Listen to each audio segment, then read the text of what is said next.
Hey everybody, this is Frank for America's Geopolitics. Welcome back to the channel. Today we're starting a three-part series on the American-Canada relationship. Is America's longest friendship about to break?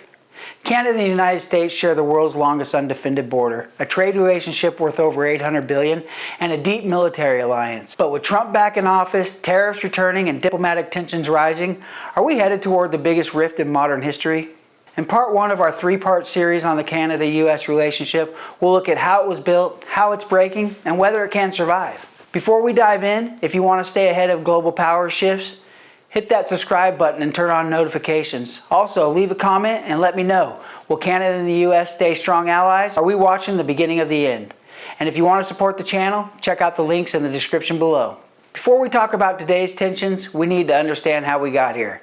So let's go back, way back. Before Canada and the U.S. became allies, they were enemies, fighting battles, defending borders, and struggling to define their place on the continent. It all started with a war, the War of 1812. At the time, Canada wasn't even a country yet, but a British colony, and the young United States, it had a problem with Britain. The U.S. accused Britain of interfering with its trade and even forcing American sailors into the British Navy.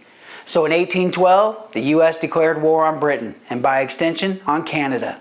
The U.S. assumed Canada would be easy to take. In fact, Thomas Jefferson famously predicted the conquest of Canada would be a mere matter of marching. But that wasn't the case. Instead of surrendering, British troops and Canadian militias, alongside indigenous warriors led by leaders like Tecumseh, fought back. They pushed U.S. forces out of Ontario, burned down American forts, and in 1814 they even marched into Washington, D.C., setting the White House on fire. That's right, the Canadians set the White House on fire. By 1814, the war ended in a stalemate. No land was gained or lost, but one thing was clear. Canada and the U.S. were not going to be friends anytime soon. Even after the war, tensions remained. The U.S. and Britain nearly clashed again over the Oregon Territory in the 1840s, and border disputes between Maine and New Brunswick almost led to another war. But over time, something changed. Both sides realized another war wasn't worth it. Treaties were signed, armies pulled back from the border, and slowly, peace became the new reality. By the late 1800s, Canada and the U.S. had gone from bitter enemies to peaceful neighbors. But peace alone wasn't enough to make them allies. That would take something else. Trade. For most of the 19th century, Canada and the United States were neighbors, but not exactly partners.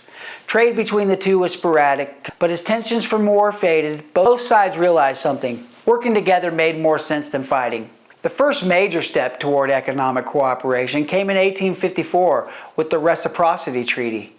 This deal eliminated tariffs on key goods, timber, fish, coal, and wheat, allowing both nations to trade freely for the first time.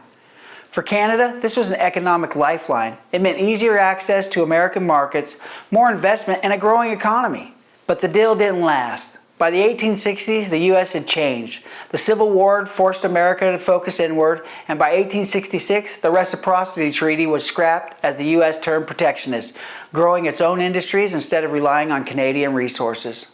But even without a formal trade deal, something else was bringing the two economies closer.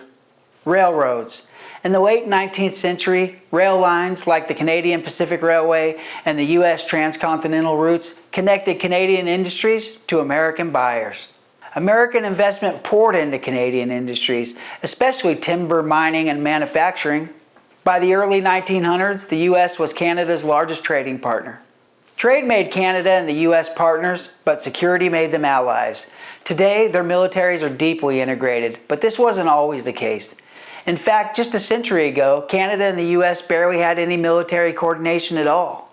When World War I broke out in 1914, Canada immediately joined the fight alongside Britain. The U.S., on the other hand, stayed neutral, at least until 1917. But even then, Canada and the U.S. fought separately, not as allies.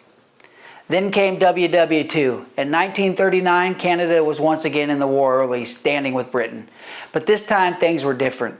America saw the writing on the wall. Even before officially ending the war in 1941, the U.S. and Canada began working together.